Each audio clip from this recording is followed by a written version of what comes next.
하나님의 말씀 같이 보겠습니다. 사도행전 13장 1절에서 3절입니다. Book of Acts chapter 13 verses 1 through 3, 1 to 3. 1절에서 3절까지 우리 함께 합독하시겠습니다. 안디옥 교회에 선지자들과 교사들이 있으니 곧 바나바와 니게르라 하는 시몬과 구레네 사람 루기오와 분봉왕 헤롯의 젖동생 마나엔과 및 사울이라. 주를 섬겨 금식할 때에 성령이 이르시되 내가 불러 시키는 이를 위하여 바나바와 사울을 따로 세우라 하시니 이에 금식하며 기도하고 두 사람에게 안수하여 보내니라. 제가 목사를 하면서 한 번도 해보지 못한 게 하나가 있어요. 그것은 개척을 못 해봤습니다. 앞으로도 제가 선교지에 가면은 모르지만 아마 이곳에 있을 때는 개척은 글쎄요 하나님께서 시키지 않으실 것 같은데, 제가 부교육자 때, 전도사 때 교회 개척에 대해 생각을 해봤습니다. 교회 개척하게 되면 어떻게 교회 이름을 지을까 말이죠. 그래서 여러 가지 이름이 좀 생각해 봤어요. 하나 이름은 다운교회. 그러니까 다운교회가 뭔가 하면 예수다운 교회, 어떤 참다운 교회, 그런 뜻이에요. 그리고 영어로 하면 타운 철치가 돼요.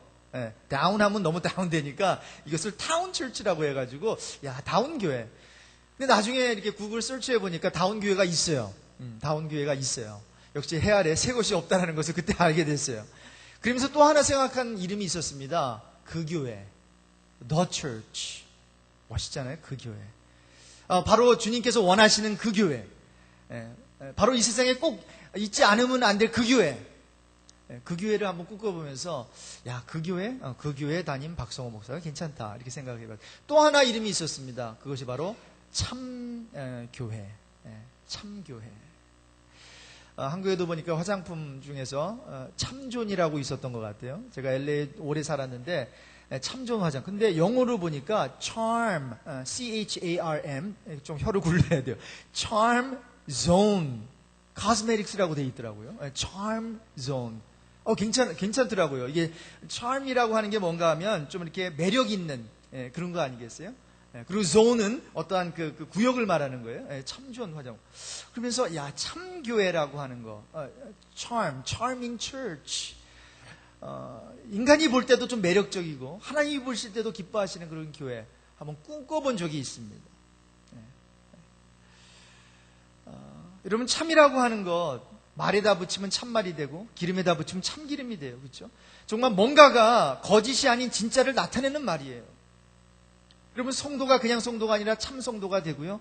교육자가 그냥 교육자가 아니라 참 교육자가 되고, 정말 교회가 그냥 또 하나 있거나 없거나 아무 상관없는 그런 교회가 아니라 꼭 있어야 되는 그 교회. 우리 일랜드 온누리교회를 비롯해서 이 일랜드에 있는 모든 한인 교회들이 그런 교회가 되길 주님의 이름으로 축복합니다. 주님이 사용하신 교회가 이 성경에 여러 개 나오는데 그중 하나가 바로 안디옥 교회예요. 만약에 신약에서 우리가 좀 이렇게 모델 교회로 삼아서 좀 배우자, 그 교회에게 배우자, 그저 요즘에 있는 잘 나가는 교회에서 배우는 것뿐만이 아니라 성경에서 도대체 처음 그래도 좀 오리지널 그 모델의 교회를 배우자라고 할 때 이 안디옥 교회 모델을 우리가 선택할 수 있습니다. 안디옥 교회는 좀 특별한 교회였는데 몇 가지 특징이 있어요. 두 가지 특징이 있습니다. Antioch Church had two characteristics. 첫 번째는 뭔가 하면 안디옥 교회는 핍박 가운데 세워진 교회예요. Antioch Church was found in the midst of persecution. 좋은 성도들이 식사하다가 야, 우리 한번 교회나 한번 해볼까? 이렇게 해서 시작된 교회가 아니었습니다. 그 당시 정황을 보면 스데반 집사님이 순교를 당했잖아요. 그래서 또 예루살렘 교회에 큰 핍박이 일어났습니다. 자, 그래서 사도회에 믿는 사람들이 사방으로 다 퍼지게 됐어요. 예루살렘으로 시작해가지고 유대, 사마리아, 그리고 안디옥까지 이르게 된 거예요. 자, 안디옥까지 이르게 됐는데 그 가운데 믿지 않는 사람들이 많았을 거예요. 특별히 구브로와 구레네에서 온 몇 사람이 그래서 안디옥에 와가지고 전도를 하기 시작했던 거예요. 전도를 하니까 하나님의 능력이 임해서 한두 사람이 예수를 믿게 됐네요. 자, 그러면서 이 교회가 세워졌어요. 그러면서 교회가 성장하게 됐어요. 저는 믿습니다. 교회는 핍박과 환난 가운데 성장한다는 사실을 믿습니다. 이런 교회뿐만이 아니라 성도들도 마찬가지인 것 같아요. 성도는 핍박이라는 힘든 상황 속에서 만들어집니다. 아무 문제 없고 갈등 없고 그런 가운데서 성도가 온전해지는 것이 아니라 태풍도 불고 소나기도 오고 흙더미가 떠밀려서 밀려가기도 하고 기분 나빠하기도 하고 그래서 좀 갈등하기도 하고 그런 가운데서 하나님께서 원하시는 정말 아름다운 참 좋은 그런 성도가 만들어진다고 생각합니다. 그래서 어떤 한국의 제자훈련을 많이 하는 목사님이 이런 얘기를 했어요. 고난은 하나님께서 사용하시는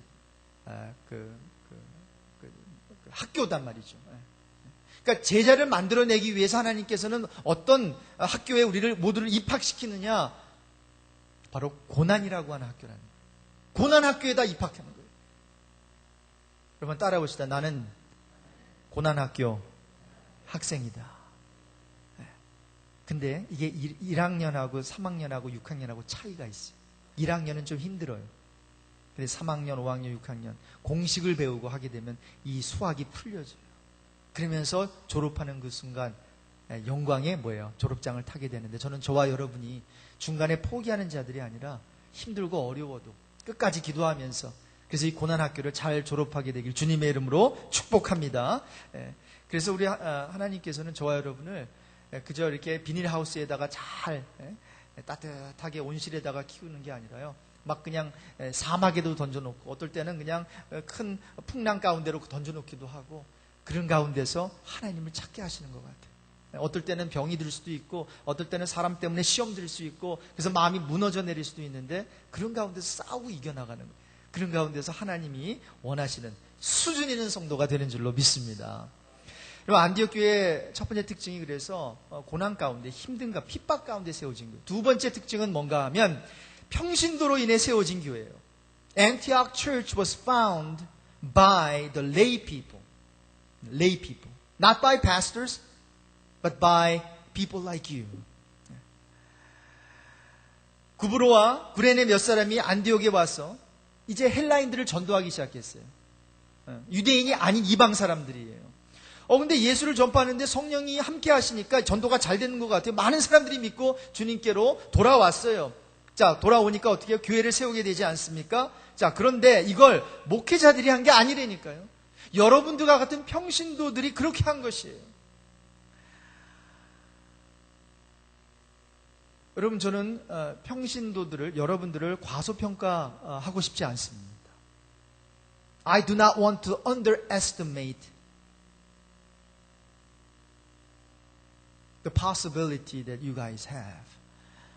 여러분들은 굉장히 가능성이 있는 분들이에요. 평신도는 굉장히 가능성이 있어요. 그런데 한국 교회는 평신도들을 과소평가해 왔다는 거예요. 그저 평신도는 그 말대로 그냥 평범한 신도들로 그냥 처리해 왔다는 거예요. 그냥 그렇게 취급해 왔다는 거예요. 그래서 한국의 홍정길 목사님은 좀 심한 얘기를 했어요. 이해하고 들어주세요. 한국 교회는 평신도를 병신도로 만들었대요. 평범한 신도를 병든 신도로 만들어놨대요. 근데 여러분 이거를 목회자의 책임으로만 돌리지 마십시오. 우리 신도들이 그렇게 그냥 목사님 저는 아니에요. 그거는 목사님들이나 하는 거죠. 그러다 보니까 그냥 안식 그래요. 그러면 그냥 주일에 하루만 와서 그냥 예배 드리고 훈련 받지 말고 성경 공부 부담 안 드릴게요. 이렇게 하다 보니까 평신도가 뭐예요? 성경에 나오는 평신도처럼 교회도 세우고 정말 선교도 하고 전도도 하는 그러한 성도들이 아니라 나약한 성도들로 그냥 나약한 신자들로 그냥 목회자만 의존하는 성도들을 만들어놨다라고 하는 거예요. 여러분 이런 얘기가 있어요. 목사는 이런 목사가 돼야 된대요. 이런 수준의 목사가 돼야 된대요. 어떤 목사? 헌신된 성도와 같은 목사. 여러분 교회에서 자세히 보십시오. 정말 성도가 헌신하면요 목사 이상으로 헌신합니다. 우리 교회도 그런 분들이 있어요. 새벽기도 빠지지 않고 나오는 그런 평신도가 있어요. 평신도 지도자가 있어요. 여러분 새벽기도는 빠지지 않고 나오는 게 목사만이 아닙니다. 평신도들도 새벽기도 마음만 먹으면 빠지지 않고 나올 수 있는 거예요. 그래서 목사들의 기도가 있습니다. 헌신된 성도의 수준만큼만 교회 섬기게 해주십시오. 어떤 사모가 자기의 아이덴티티를 잃어버렸어요. 여러분, 참 목사는 그래도 아이덴티티가 있습니다. 앞에서 설교도 하고 설교자라고 하는 아이덴티티, 성경 공부 가르치면 뭐 어떤 티처라고 하는 아이덴티티, 그렇죠? 그리고 성도들을 카운슬링하면 뭐 상담자라고 하는 아이덴티티. 근데 이 사모들은 pastors' wives, some pastors' wives don't have any clue what their identity is. They don't know who they are. They don't know what they're supposed to do. 그래서 난 그럼 교회에서 봉사해야 되나? 어디예요? 부엌에서 일해야 되나? 부엌에서 일했더니 사모님은 들어오지 마세요 하더래요. 또 안 들어가니까 우리 사모님 왜 일 안 해? 들어가니까 여기 들어오지 마세요. 또 들어가니까 우리를 장악하려고 해. 뭐 이래. 그러니까 아이덴티티를 잃어버린 이 사모가 막 디프레션, 우울증에 걸렸어요. 그런데 어느 한 목회자 세미나에 가서 자기의 아이덴티티를 발견했대요. 그 아이덴티티는 뭔가 하면 사모는 헌신된 성도라는 거였어요. 성도가 헌신하는 만큼 사모가 헌신하면 된다라는 거였어요. 그러면서 그분이 자유해가지고 교회에서 가장 열심을 내는 그 성도를 보고 자기가 그만큼을 따라간대요. 그랬더니 행복했대요. 저는 우리 일랜드 온누리 교회가 목사는, 그리고 목사와 사모는 헌신된 성도, 그리고 그럼 평신도는 뭐예요? 목사 같은 집사. 따라해봅시다. 목사 같은 집사.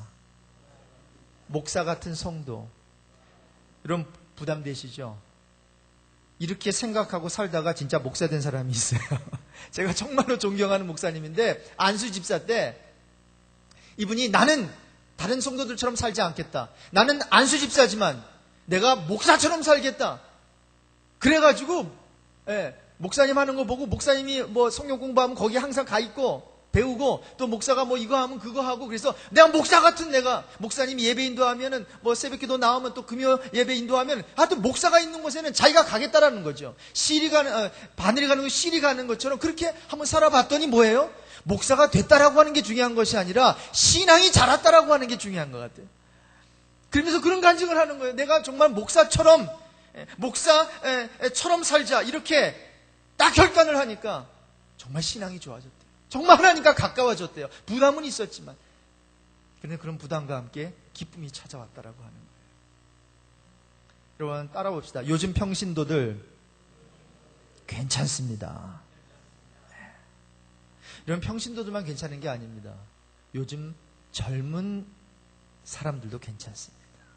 이 말은 제가 한 것이 아니라 한국에 여러분이 잘 아시는 김동호 목사님께서 하신 말씀인데, 제가 10여 년 전, 12년 전이었나요? ANC 썬랜드 온누리 교회 교육 목사로 있을 때, 그때 김동호 목사님이 LA에 방문하셨는데 우리 교육 목사, 젊은 목사들 또 차세대 목회자들과 함께 한 20여 명이 모여서 함께 조금 대화 나누는 시간을 가졌습니다. 그러면서 이분이 그때 그런 얘기를 했어요. 우리 한국 교회들은 너무 나약하다라고 하는 거예요. 그래서 교회가 병원인 거는 맞지만, 그러니까 나약한 사람, 아픈 사람, 영적으로 눌린 사람, 이렇게 하는 사람이 와야죠. 그런데 그렇다고 환자만 있으면 안 된다라고 하는 거예요. 병원이라고 하는 것은 아픈 사람만 있으면 안 됩니다. 아픈 사람을 도울 의사도 있어야 되고 간호사도 있어야 되고 약사도 있어야 된다는 거예요. 그런데 한국 교회는 너무 병원이 됐는데 이거는 약사가 없고 의사가 없는 그러한 병원이 되어버렸다는 거예요. 성도라고 하면 나는 아파요, 나는 힘들어요 하는 그런 성도뿐만이 아니라 내가 의사의 역할을 하고, 그리고 간호사의 역할을 하고, 남을 도와주는 약사의 역할을 할 수 있는 그런 성도의 수준까지 올려놔야 되는데, 교회는 병원입니다, 우리 병원 같은 교회입니다 하다 보니까 다 나약해졌다는 거예요. 그러면서 목사님이 그런 말씀을 하시더라고요. 나는 유격대 같은 교회를 원합니다. 내가 원하는 교회는 유격 훈련생들이 모여있는 그러한 교회입니다. 유격훈련생 뭐예요? 저는 군대를 안 가봤지만 꿀잖아요, 그렇죠? 머리 박죠. 앞뒤로 뒤로 굴러 뭐 그런 거야, 뭐 이렇게 TV 쇼에 나오는 것 같아요. 그러면 뭐예요? 그대로 하는 거예요. 훈련 받는 거예요. 근데 지금 한국 교회가 그렇게 훈련할 장이 지금 준비가 안 됐다는 거예요. 굴러 뭐 머리 박아 하면 다 당신 머리 박아 하고 나간다는 거예요. 그래서 더 이상 교회는 이 유격 훈련장이 아니라 그냥 병원 같은 교회가 됐어요. 눈물 흘리는 사람 그냥 눈물이나 닦아주고, 그 아픈 사람 그냥 고쳐주고, 거기서 그냥 그거 하다가 말이죠. 그러면서 아이들에게 좀 이런 도전을 했으면 좋겠대요. 아이들에게 못 가르칠 내용 없다라고 하는 거예요. 그래서 가르치는 자격을 좀 높게 세트하고 가르치라는 거예요. 교리도 가르치고, 그리고 도덕도 가르치고, 어른들에게 가르치는 것을 좀 키높이만 조금 약간 방법만 좀 다르게 할 뿐, 그 내용은 30계단까지 준비해가지고 한번 가르쳐 보라는 거예요. 아이들을 과소평가하지 말라는 거예요. 아이들에게 넌 15세 청소년이야, 너가 뭘 알아? 이렇게 말하는 것이 아니라 넌 15세 어른이야. 어른 취급을 하면서 뭔가를 바라라는 거예요. 아이 취급하니까 아이처럼 행동한다라고 하는 거죠. 그러나 너는 15세, 너 어른이야. 너는 코 흘리게 어른이야. 이렇게 이런 아이덴티티를 심어주는 거예요. 그러면서 그런 얘기 했어요. 요즘 젊은 것들 괜찮다. 요즘 젊은 것들 괜찮습니다. 나이 드신 세대들이 그렇게 못마땅하는 젊은 세대들인데도 이 김동원 목사님의 눈에는 그 젊은 것들이 괜찮게 보였던 것 같아요. 여러분, 저를 포함해서 우리 젊은 사람들 부족한 게 참 많아요. 그래서 우리 자녀들을 비롯해서 우리 젊은 분들은 사실 어떤 면에서는 전도 대상입니다. 전도 대상. 교회에서 어떤 면에서 사용하고 뭐 이렇게 유사할 대상이 아니다라는 생각을 어느 순간부터 하게 됐어요. 이분들은 하나님을 만나야 되는 분들이고, 그리고 예수님을 이제 잘 먼저 믿어야 되는 분들이에요. 다른 말로 하면 전도 대상이라는 거예요. 하나님의 은혜를 경험하고, 그 다음에 회심하고, 성령 받아서, 그 다음 단계가 섬길 거예요. 그래서 여러분, 우리 교회 젊은 이들뿐만이 아니라, 우리 교회 아이들뿐만이 아니라 정말 전 세계 아이들과 젊은이들을 전도의 대상으로 여러분 봐주시고, 그분들을 위해서, 우리 아이들을 위해서 기도해 주시기를 바랍니다. 평신도로 인해 세워진 교회, 그리고 핍박 가운데 세워진 교회가 바로 안디옥 교회였어요. 조금 더 구체적으로 살펴볼까요? 안디옥 교회는 어떤 교회였을까요? 첫 번째로 이방 선교의 장을 연 교회였습니다. Antioch Church is the church that opened the door to Gentile evangelism. 사도행전의 저자는 오늘 누가죠. 의사 누가가 사도행전의 저자인데 5명의 안디옥 교회에서 섬기던 5명의 사람을 소개하고 있어요. 첫 번째, 여러분이 잘 아시는 바나바. 구브로의 출신의 유대인이었어요. 또 보면은 니게르라고 하는 누가 나옵니까? 시므온이 나와요. 이 니게르라고 하는 것은 제가 발음을 일부러 안 하겠습니다. 영어 발음을. 뭐냐면 흑인들이 그 발음을 들으면요, 자기네들끼리만 헤이 하면서도 우리가 하잖아요. 그러면은 인종차별한다 그래요. 그래서 특히 백인이 그 단어 사용하면 안 돼요. 이게 한국 발음은 니게르라고 나왔는데, 이 니게르라고 하는 게 뭐예요? 블랙이라는 거예요. 그러니까 아마 이 니게르라고 한 시므온은 아프리카 출신의 어떤 흑인이었을 가능성이 높습니다. 또한 구레네 사람 루기오가 나오죠. 어떤 신학자들은 누가 있죠. 누가가 이 사람이 아닌가 이렇게 생각하는 사람들도 있는데, 안디옥 교회 창시자 중에 한 사람이었어요. 또한 마나인이 나오죠. 마나인이 누구예요? 분봉왕 헤롯의 젖동생 마나인이라고 되어 있어요. 여러분, 이 헤롯 왕이 누구였는지 아세요? 세례 요한의 목을 벤 사람이에요. 세례 요한의 목을 벤 그 헤롯 왕의 젖동생. 젖동생이라고 하는 것은 여러 가지 의미가 있는데, 그 중에 하나는 어릴 적부터 함께 자라온, 또 다른 만약에 해석을 우리가 살펴본다면은 어답트 돼가지고 파스터로 그냥 그 브라더리 된 거예요. 그냥 형제지간이 그거 된 거죠. 자, 그래서 귀족 출신입니다. 이 마나에는. 그리고 바울, 로마 시민이자 또한 유대 시민권을 소유하고 있던 사울, 바울이 있었습니다. 여러분 보세요. 유대인이 있었어요. There was a Jew in this church. There was an African American in this church. 그렇죠? 귀족 출신도 있었어요. There was a rich man. 바울처럼 지식층, intelligent man. 별의별 사람이 다 있죠. 그렇죠? 인종도 다 다르고 지위도 다 다르고 이런 사람들이 다 모였어요. 정말 international church였어요. 우리말로 하면 all nations church였어요. 국제교회였어요. 그런데 여러분, 이런 국제교회는 이렇게 다양한 사람들이 모였는데 협력을 아주 잘했어요. They know how to cooperate with each other. Even though they came from a different background. 어떻게 이렇게 될 수 있었을까요? 아니, 우리는 한국 사람들만 모여 있는데도 쉽지 않은데 말이죠. 그렇죠? 젊은 세대와 나이 든 세대, 그리고 남자와 여자, 그렇죠? 이게 참 힘들잖아요. 생긴 건 똑같은데 우리 자녀들과 우리 부모 이게 힘들잖아요. 이 1세와 2세도 합치기가 힘든데, 아니, 흑인도 있고 유대인도 있고 지식층도 있고 귀족층도 있고, 이런 교회가 어떻게 이렇게 잘 협력을 할 수 있었을까요? 그 답이 오늘 본문에 나오는데요. 이 교회는 주를 열심히 섬기는 교회였기 때문입니다. They were ministering to the Lord. They were worshiping the Lord. 바로 거기에 키가 있었던 거예요. 서로 바라보면서 서로의 니드를 물론 채워줘야 되겠죠. 근데 그거 우선 채워주기 전에 하나님의 필요를 채워주는, 바로 하나님을 바라보는, 서로를 바라보는 것이 아니라 예배를 드렸다. 그리고 어떠한 섬겼다라고 하는 것은 하나님을 바라봤다라고 하는 거예요. 근데 얼마나 열심히 섬겼어요? 금식까지 하면서 섬겼어요. 여러분 보세요.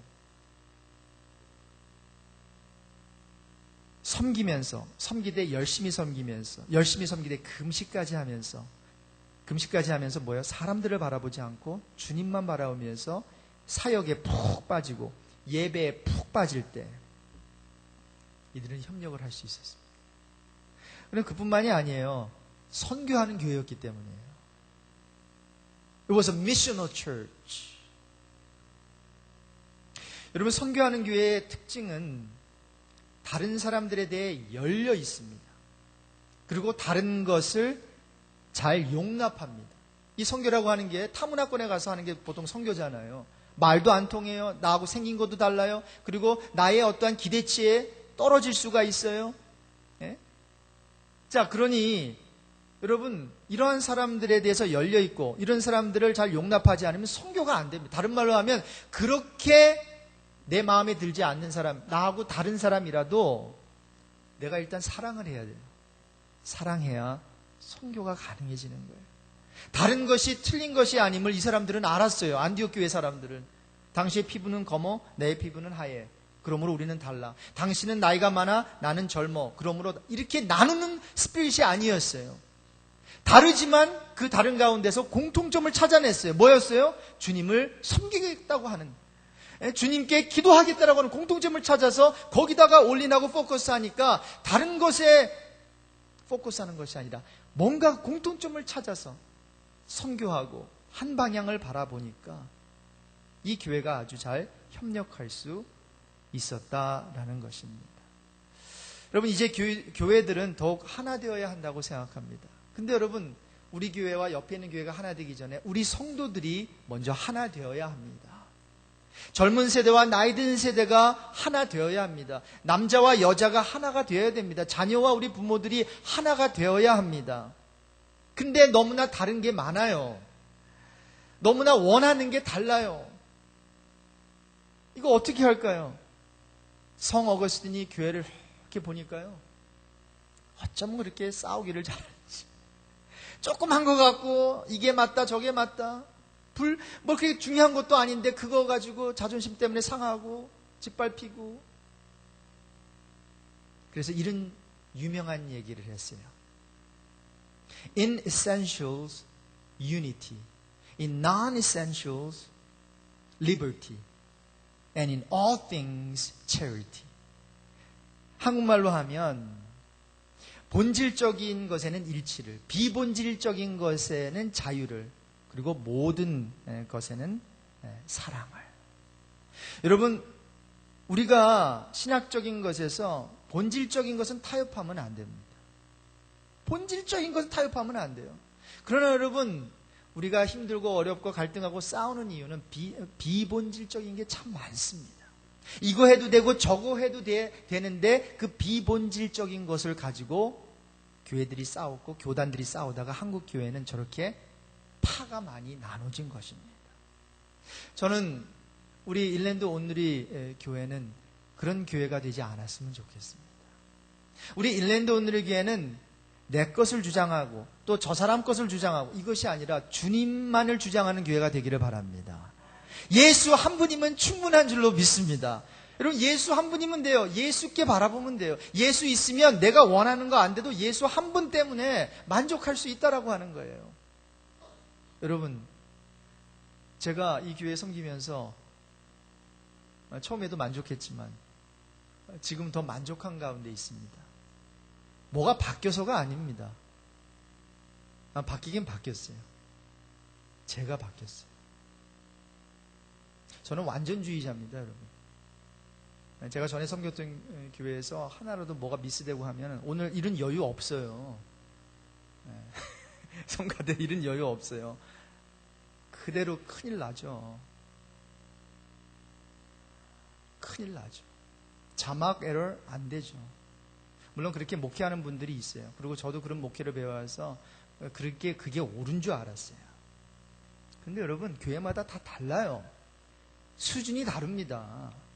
뭐 좋고 나쁘를 떠나서 이러한 크기의 교회가 있나 하면 또 요만한 크기의 교회도 있고요. 그래요. 물론 우리가 베스트한 예배를 하나님께 올려야 되지만, 그런데 내가 제 자신을 내가 왜 이렇게 업셋하지? 내가 왜 이렇게 힘들지? 하나님의 영광을 위해서 NO!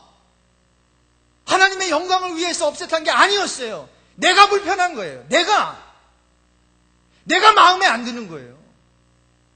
그러니까 누가 힘들어져요? 1차적으로 내가 힘들어져요. 왜냐? 내 마음대로 안 되니까. 내 뜻대로 안 되니까. 근데 여러분, 제가 어느 순간부터 내려놓기 시작해서 포기한 건 아닙니다. 내려놓기 시작하니까 제 마음속에 자유가 생긴 줄로 믿습니다. 예배 드릴 수 있어요. In midst of all mistakes we make, in midst of all the failures that we go through, I still have peace in Jesus. 예수 안에 그냥 평강이 있는 거예요. 여러분, 물론 이제 우리 교회가 조금 더 잘 준비되고 정말 실수 없는 예배 되기를 바랍니다. 그러나 우리는 과정 가운데 있는 거예요. 아직 6살밖에 안 된 교회입니다. 다른 교회에 비교하지 마시고 6살짜리인 어른 이렇게 보시고 그러면서 기대를 가지고, 그러나 또 지금에 있는 어떠한 현 주소, 어떠한 우리의 리얼리티가 있잖아요. 이건 시간이 지나야 되거든요. 또 자, 그러면서 여러분, 한 가지 기대 잃지 않고 저와 여러분이 정말 하나님께서 얼마나 이 교회가 귀하면 당신의 아들 피를 흘리시게까지 하셔서 이 교회를 세우셨냐고요. 네? 하나님의 꿈은 교회입니다. 하나님의 꿈은 우리의 꿈도 교회가 되어야 될 줄로 믿습니다. 한번 따라해 보면 좋겠습니다. 어떻게 해서든지 될 수 있는 대로 할 수 있는 만큼 노력합시다. 자존심 내려놓고 그냥 좀 기분 나쁜 거 내려놓고. 그래서 여러분, 저는 여러분에게 정말 감사하고 싶어요. Thank you very much.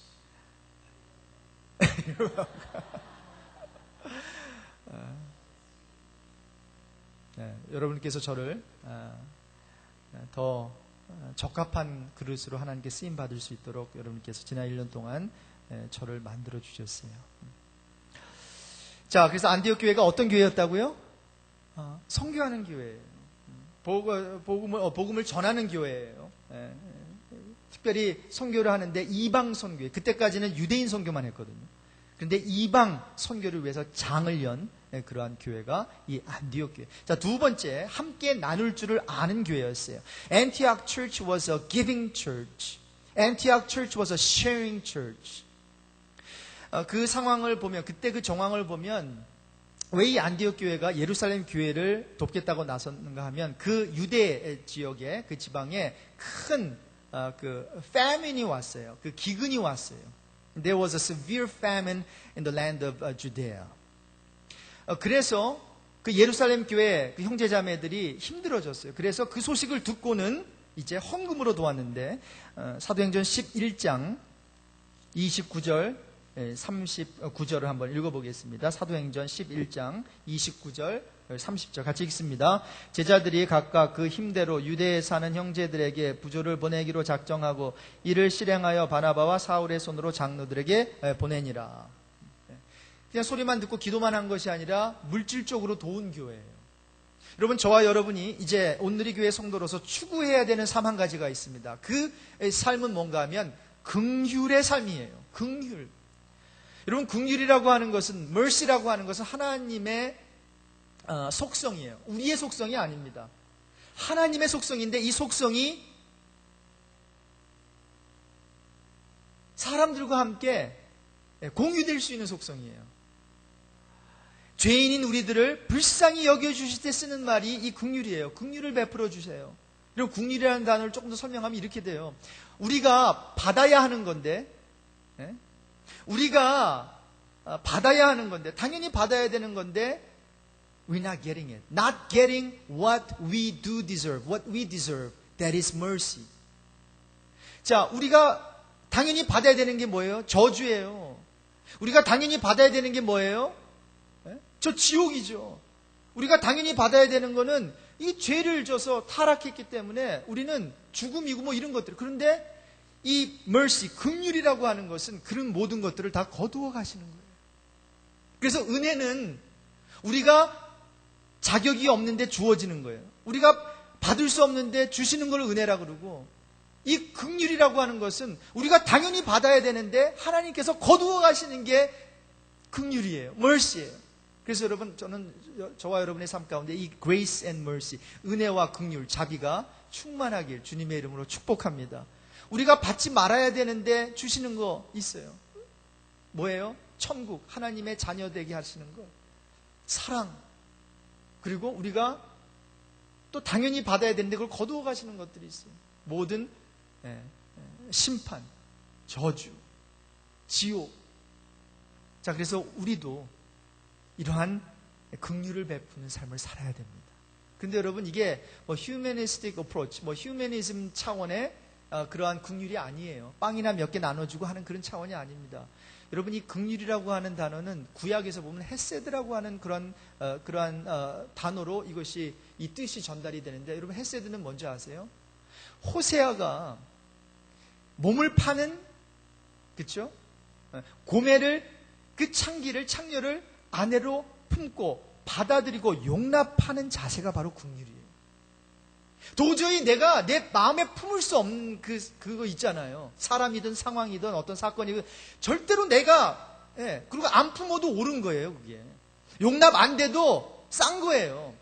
그런데 말도 안 되는 그 사람을 내 마음속에 품는 거예요. 용납하는. 이것이 긍휼이다라는 거예요. 이것이 하나님께서 저와 여러분에게 주시는 긍휼이에요. 긍휼히 여겨주시. 우리는 당연히 마땅히 지옥불에 떨어져야 되는데 하나님께서는 긍휼히 여기셔서 대신 천국을 주셨다라고 하는. 뭐가 이뻐서, 뭐가 잘나서, 하나도 잘난 거 없고 하나도 이쁜 거 없는데 예수 그리스도를 통해서 저와 여러분을 하나님의 자녀 삼아 주셨다라고 하는 거죠. 근데 이 교회가 물질적으로만 나눈 것이 아니라, 물질은 그래도 이렇게 나눌 수 있죠. 그런데 인적 자원을 나눴어요. They shared human resources. 자, 여러분 생각해 보세요. 이 교회에서 지금 이제 교사들과 그러한 선지자들이 이제 열심히 교회를 위해서 이제 봉사하고 있었을 거예요.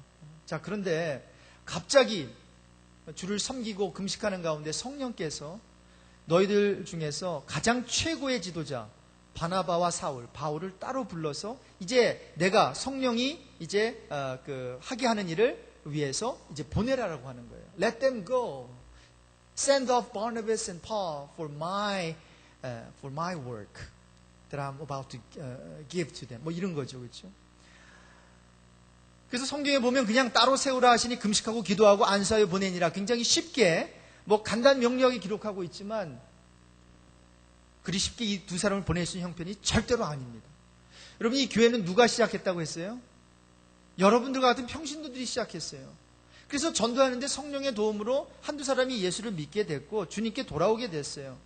그런데 여러분, 감당이 안 되는 거예요. 자칫 잘못하면 그냥 교회만 왔다가 이제 왔다 갔다 하는 성도 만들고, 그리고 교회는 그런 성도들 관리만 하게 생겼어요. 영혼이 구원되면 그리스도의 제자가 되어야 되는, 양육할 사람이 없었던 거예요. 자, 그래서 이 소식을 듣고 예루살렘 교회에서 바나바를 안디옥으로 보낸 거예요. 바나바는 착한 사람이고 믿음과 성령이 충만한 사람이고, 그리고 정말 덕이 있고 example이 있는 사람이라 가지고 많은 사람들이 주께 돌아왔어요. 자, 그러다 보니까 자기 혼자 이 일이 감당이 안 되네요. 그래서 다소까지 가서 바울을 데리고 온 거예요. 그래서 둘이 1년 동안 이 안디옥 교회에서 가르쳤어요. 그럼 말이 1년이지 굉장히 짧은 기간입니다. 제가 벌써 여러분들하고 지난 게 1년하고 이제 1개월이 지나고 있어요. 근데 갑자기 이제 박성호 목사 저쪽으로 파송해야 된다. 여러분 보내시겠어요?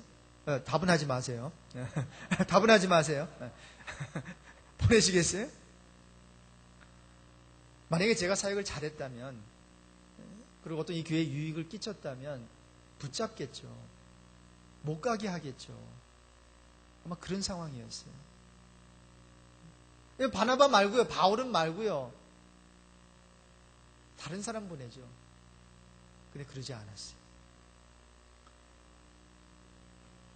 여러분, 이게 바울하고 바나바만 기도하다가 성령의 음성을 듣고 나 갈게요 해서 이게 갈 수 있는 문제가 아닙니다. 교회도 같이 파송을 해야 되는 상황이거든요. 여러분, 이 같은 일을 어찌 이게 감당할 수 있었을까요? 여러분, 바울은 기도의 사람이었기 때문이에요. 그런데 거기서 멈추지 않습니다. 바울도 기도의 사람이었지만 교회가 기도하는 교회였어요. 바울도 성령의 음성에 민감한 사람이었지만, 바울과 바나바도 교회도 기도하고 성령의 음성을 들을 수 있는 교회였다라고 하는 거예요. 그래서 그들이 함께 기도하고 금식하고 성령의 음성을 같이 듣고 떠나고 파송할 수 있었던 거예요. 일치했던 거예요. 성령의 그 어떠한 인도하심 가운데. 여러분, 이것이 중요합니다. 리더만 기도하면 뭐 합니까? 리더만 영적인 것에 민감한들 무슨 소용이 있겠습니까? 여러분, 오히려 리더가 덜 기도하고 덜 영적으로 민감했다면 교회가 분열되지 않았을 경우를 전 많이 봐왔습니다. 목사와 사모가 너무나 영적이고 너무나 기도 많이 하고 너무나 성령의 음성을 많이 들어서, 그리고 반대로 성도는 전혀 기도하지 아니하고 전혀 성령의 음성에 민감하지도 아니하고 해서 목사님이 바라는 것과 성도의 바람이 너무나 큰 차이가 있어서 교회가 두동강이 나는 그런 모습을 봤어요. 여러분, 어떻게 해야 될까요? 그렇다면 목회자가, 사모가 덜 기도하고 성령의 음성 덜 듣고 수준을 낮출까요? 아니면 성도들인 여러분들이 기도 더 많이 하고 예배도 열심히 참석하고 성령의 음성 듣기를 소원하고 영적이게 돼요. 여러분, 어떤 것이 이 교회, 주님께서 그토록 기뻐하시고 사용하시고 이 교회를 건강하게 만드는 것일까요? 여러분, 안디옥 교회가 참 좋은 교회였던 것은 바로 이렇게 리더십과 성도들이 영적 코드를 서로 맞추어 나갔던 교회였기 때문입니다. 여러분, 저는 영적 코드를 맞췄으면 좋겠어요. 여러분, 저에게 맞추라는 것이 아니고 우리 예수께 맞췄으면 좋겠어요. 어느 장로님께 맞추라는 것도, 어느 권사님께 맞추라는 것, 어떤 사람 눈치 보라는 것이 아닙니다. 예수님께 맞추고 기도하고 금식하고 하는 가운데 성령께서 만약에 여러분에게 주시는 그 음성이 있다면 그 음성은 바로 동일한 성령이기 때문에 저에게도 주실 줄로 믿고, 그 음성 장로님에게도 주실 줄로 믿고, 그 음성, 같은 음성 우리 권사님, 우리 안수집사님에게도 주실 줄로 믿습니다. 그런데 왜 우리의 바람이 틀립니까? 어떤 사람은 기도하고 어떤 사람은 기도하지 않기 때문에. 그러니까 뭐예요? 같은 성령께서 같은 걸 주시면 되는데 내 거를 주장하기 때문에. 그렇죠? 그럼 분열되는 거예요. 그럼 분열되는 거예요. 자, 그래서 여러분 내 생각도 말고 당신 생각도 말고 누구의 생각? 우리 성령 하나님의 생각, 그 뜻, 그 바람을 한번, 그 요구를 한번 우리가 정말 생명 다해서 한번 들어드리자는 거죠. 마지막 때에 참 교회가 참 그런데 이 사용할 만한 교회 없나? 바로 우리 일랜드 오늘의 교회가 하나님께서 마지막 정말 사용하기 위해서 찾는 교회가 되기를 바랍니다. 마지막 때 저와 여러분 우리 성도님 좀 내가 좀 일시킬 성도 없나? 정말 나의 뜻을 감당할 성도 없나? 바로 여러분이 되시길 바랍니다. 그래요. 바울은 기도하는 사람이었어요. 바울은 성령님께 민감한 사람이었어요. 또한 안디옥 교회도 기도하는 교회였고 안디옥 교회도 성령의 음성에 민감한 교회였어요. 우리 교회가 조금 더 영적이어졌으면 좋겠어요. 우리 교회가 더욱더 예배에 더욱더 열심을 냈으면 좋겠어요. 우리 교회가 더욱더 정말 새벽 제단 쌓는데 더 열심을 냈으면 좋겠어요. 찬양을 하는데 더 열심을 냈으면 좋겠어요. 이제 나이 드신 분들 좀 이렇게 눈높이 맞춰드리기 위해서 우리가 지금 우리 최훈 전사님 중심으로 많이 이제 배려를 해드릴 거예요. 네. 그래서 여러분이 잘 아시는 찬양도 또 오늘은 완전히 또 찬송가만 다 했어요. 하여튼 그래서 우리가 서로 배려하면서 서로 양보하면서 내려놓으면서 그러나 여러분 찬송가만 하면 젊은 사람 안 옵니다. 제 그 갈등이에요, 제가 지금. 오늘 같이 찬양하는 거 너무 좋아요. 그런데 이렇게만 하면 청년들, 젊은 사람 다 떠납니다. 여러분 함께 이 과제가 우리에게 있습니다. 여러분 나이 드신 분들이 원하는 예배가 아니라 젊은 사람들이 원하는 예배가 하나님이 원하시는 예배, 그 공통점을 좀 찾았으면 좋겠어요.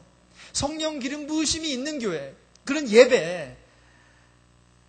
내가 전혀 알아듣지도 못하는데 그 가운데서 뭔가가 영적으로 채워지는 그 예배.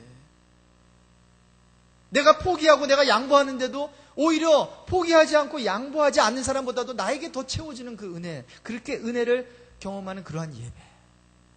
여러분 저는 그렇게 될 수 있다고 생각합니다. 부족한 저와 함께 여러분 다 부족하기 때문에 그래서 함께 퍼즐을 맞춰 나가서 거기에 우리 예수님이 중심이 되시면 여러분 저는 우리 오늘의 교회 정말 그 어떤 교회에 부럽지 않은 그런 교회가 전 될 것이라고 생각합니다. 네. 여러분 안디옥 교회 한번 안디옥 교회처럼 그러한 주님께서 사용하시는 교회 만들어 봤으면 좋겠습니다.